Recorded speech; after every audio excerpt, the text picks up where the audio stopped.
Las familias de mis papás son oriundas de una vereda en Santa Rosa de Viterbo, en Boyacá. Y di- tuve una infancia muy tranquila,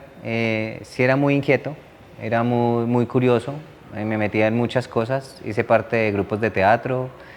dirigí un grupo de zanqueros durante muchos años, estaba metido en clases de música e iniciación musical o coro, hice parte de misiones juveniles o grupos juveniles dentro del colegio, fui personero del colegio. Estuve siempre muy acompañado de mi familia, mi papá es mecánico, mi mamá le ayuda a mi papá pues como su asistente en todos los trámites administrativos, pero pues se dedicó en su mayoría a ser ama de casa y durante una época como peluquera, pero siempre fueron personas que estuvieron muy pendientes de todo el proceso, de la educación, sí, como de todo el desarrollo y crecimiento de mis hermanos y el mío. Sí, ¿cuáles son las válvulas de escape? No, uno es el buceo y ha sido un aprendizaje porque ha sido también conocerme un poquito más, conocer esas limitaciones o miedos que le pueda tener a estar debajo del mar, a depender de una válvula de oxígeno, pero también a poder manejar mi respiración, poder manejar mis pensamientos, como desacelerar toda esa cabecita y todo ese pensamiento y algún momento quedarme en silencio y quedarme en esa inmensidad de lo que puede ser el mar. Y ha sido muy bacano poder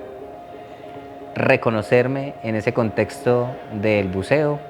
y poder compartir con mis compañeros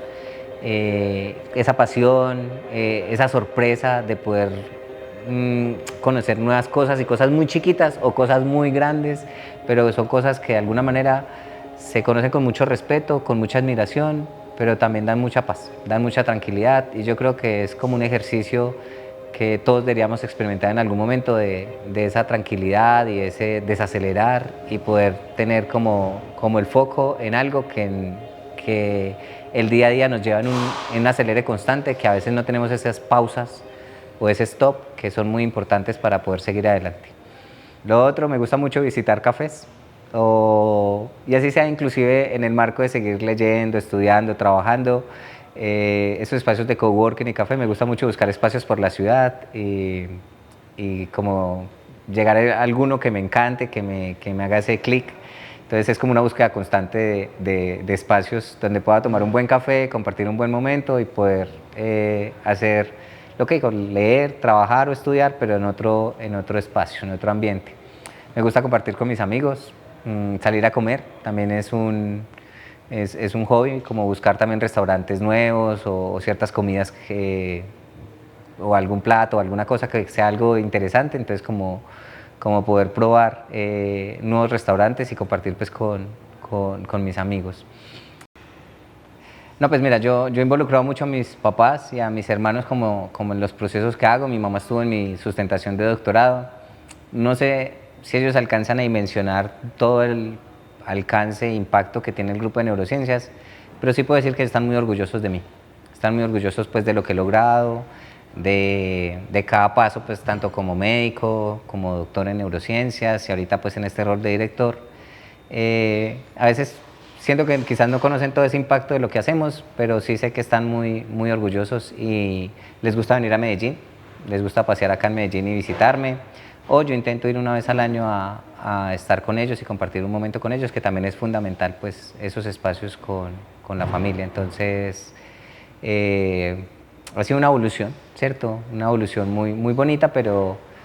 en ese relacionamiento ya a distancia, pues estoy muy pendiente de ellos, y igual ellos están muy pendientes como de lo que yo hago, se preocupan cuando tengo problemas, dificultades. Yo creo que es como una relación normal dentro del contexto de la familia. Pero bueno, algún día les contaré un poco más de ese impacto y alcance de todo lo que está haciendo el grupo de neurociencias. Durante mi infancia y la adolescencia tuve que asistir a varias consultas médicas y digamos que algo que me llamaba la atención eran las rondas médicas.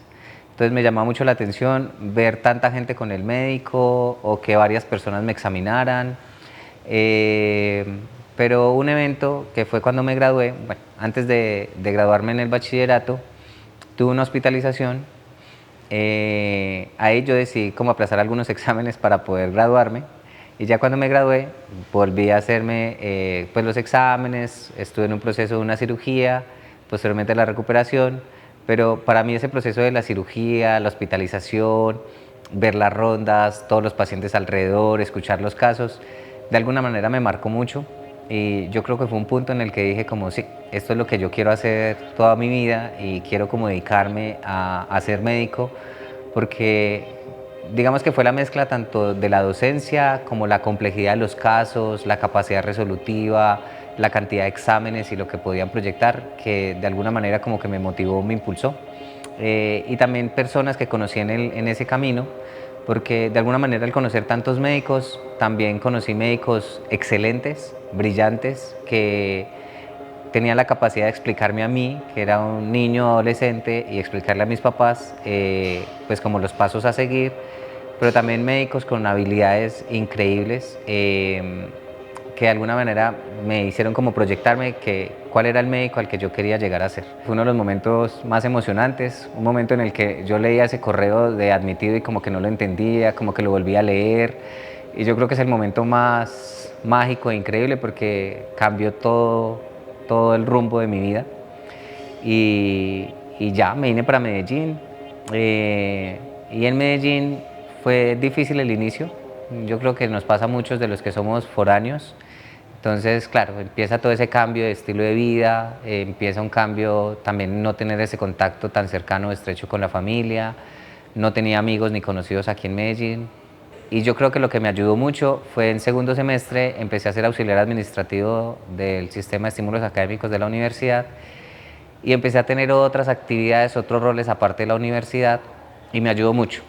uno a conocer la universidad, a querer más la universidad, recibí mucho apoyo porque la universidad gracias a eso me pagaba la matrícula. En primer semestre me metí al semillero Sinapsis, que yo creo que fue el primer vínculo con el grupo de neurociencias, porque yo llegué aquí a la universidad y no conocía a nadie, en las inducciones de la facultad nos mencionaron pues como grupos de trabajo, grupos de estudios, semilleros de investigación y como que me llamó la atención más el semillero Sinapsis y asistí a una reunión casi a la segunda semana que llegué aquí a Medellín. Y esa reunión también fue como inspiradora porque fue como, venga, les vamos a contar qué es la investigación, cómo hacer preguntas, qué es el cerebro, cómo funciona, qué son este tipo de enfermedades neurodegenerativas. Y me contaban un poco acerca del grupo de neurociencias y de ahí quedé como enganchado. Ya posteriormente me vinculé al Neurobanco en quinto semestre, en cuarto, quinto semestre de medicina y empecé a conocer el grupo de neurociencias ya en otro ámbito, más desde las áreas básicas, en rescatar esos cerebros, en hacer el procesamiento de esos cerebros, toda la parte de histología, toda la parte pues, de análisis molecular y empecé ya también a vincularme a otras áreas básicas, que fue también muy interesante y muy emocionante. Ahí fui joven investigador del Neurobanco durante un periodo y me fui enrolando mucho pues, en el grupo, muy en áreas básicas inicialmente y ya en la medida que avanzaba en la clínica en el pregrado, pues también me interesaron mucho pues como la parte clínica de estas enfermedades que estábamos viendo pues en el laboratorio. Yo conocí al doctor Lopera cuando estaba en primer o segundo semestre de medicina porque en el semillero, en ese momento Carlos Tobón dirigía el semillero y nos traía a neurociencias a los staff a presentar algunas propuestas de investigación. Entonces yo conocí al doctor Lopera por primera vez en un staff donde yo le presenté una propuesta sobre memantina y enfermedad de Alzheimer. Ya después, por el Neurobanco, empezamos a interactuar un poco más, empezamos sí, digamos que teníamos que vernos más en el laboratorio, yo lo veía cuando él llegaba a la oficina, algunos casos que teníamos que discutir. Entonces yo me fui de Medellín por 15 días, o sea, me hicieron despedida aquí en el grupo, me llevé todo el trasteo para Duitama y me fui 15 días y volví. Volví a la oficina del doctor Lopera a decirle si me da trabajo como médico rural. Y bueno, lo pensó más o menos como una semanita, 2 semanitas y a la final pues ya me dio el cargo de médico rural. E inicié el 25 de enero del año 2016. Y desde ahí pues hemos seguido todo este tiempo acá. Sí, siento que de alguna manera él veía en mí un reflejo de lo que él había empezado a hacer y cómo empezó a construir el grupo y sintió mucha confianza. También creo que sentía que compartíamos una pasión por el grupo, un compromiso con las familias, también que tenía una capacidad de trabajar con todo el mundo, y él alguna vez me lo dijo, o sea, que de alguna manera yo podía trabajar con varios equipos, varios lugares del mundo, y también estaba concentrado en continuar trabajando desde acá, ¿cierto? Alguna vez él me preguntó si me quería ir y la respuesta fue no, ¿cierto? Yo me visualizo aquí dentro del grupo de neurociencias y me gusta. No, retos muchos. Él dejó como un camino trazado y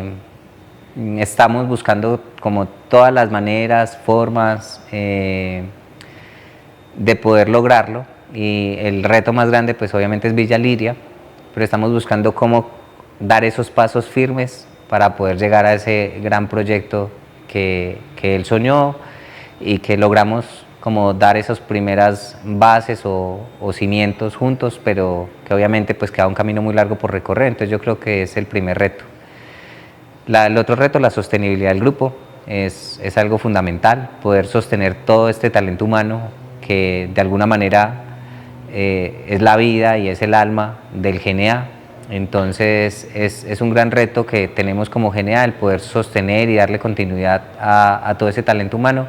que se ha formado dentro del grupo y que inspira, alimenta y de alguna manera es el soporte de todas las investigaciones que nosotros hacemos. El tercer reto que tuve y que tengo pues es todo ese compromiso con las familias, pero poder tener ese respaldo desde las familias. Yo creo que lo hemos logrado, hemos mantenido esa cercanía, esa comunicación bidireccional, y eso ha sido fundamental, pero era un gran reto porque finalmente el doctor Lopera era ese gran ídolo y es el gran ídolo que tenemos y que tienen estas familias. Entonces de alguna manera que no hubiera a generar una pérdida de herencia o una deserción o una pérdida de estas familias por el hecho de que él ya no estuviera. Entonces era uno de los grandes retos que teníamos.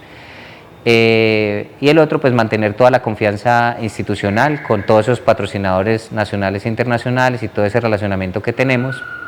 que también era uno de los grandes retos, ya que de alguna manera el doctor era el referente y el hecho de que lo perdiéramos era llevar a que todas estas personas confiaran en el grupo, no como en una sola persona, sino confiaran en toda esa capacidad que tiene el grupo en su infraestructura y talento humano para poder desarrollar estos proyectos. En este camino de prevenir las demencias, yo creo que algo fundamental son las familias, porque es poder dar una respuesta a ellos. Hay una anécdota ahí, y es de Lucía. Lucía decía que cuando conoció a las familias en los 80 y 90, ella soñaba con en algún momento poder llevarles un tarrito con algún líquido secreto, mágico, que pudiera curar la enfermedad. Cuando yo conocí a estas familias por toda Colombia, siento esa misma responsabilidad porque de alguna manera este fue el primer rostro que ellos vieron diciéndoles cuál era la causa, qué era un gen, qué era lo que pasaba, por qué se heredaba, y siento esa misma responsabilidad de poder buscar algo que pueda prevenir. Entonces siento que el grupo y yo como David Aguillón como persona tengo un compromiso con estas familias de poder en algún momento decir que encontramos algún mecanismo, algún medicamento, alguna vía molecular, algo que pueda ser prometedor y pueda prevenir las demencias, y siento que estamos muy cerca. Siento que el grupo está aportando a eso, siento que todo este camino de genes de protección es una avenida gigante que nos va a permitir en algún momento encontrar una cura. Entonces las familias son un motor gigante para mí, porque ya no solo es ese recorrido de 40 años, sino son estas familias nuevas que estamos encontrando, que nos impulsan y nos motivan a que esto pueda tener alguna cura o alguna prevención. Más que una cura es prevenirlo en algún punto.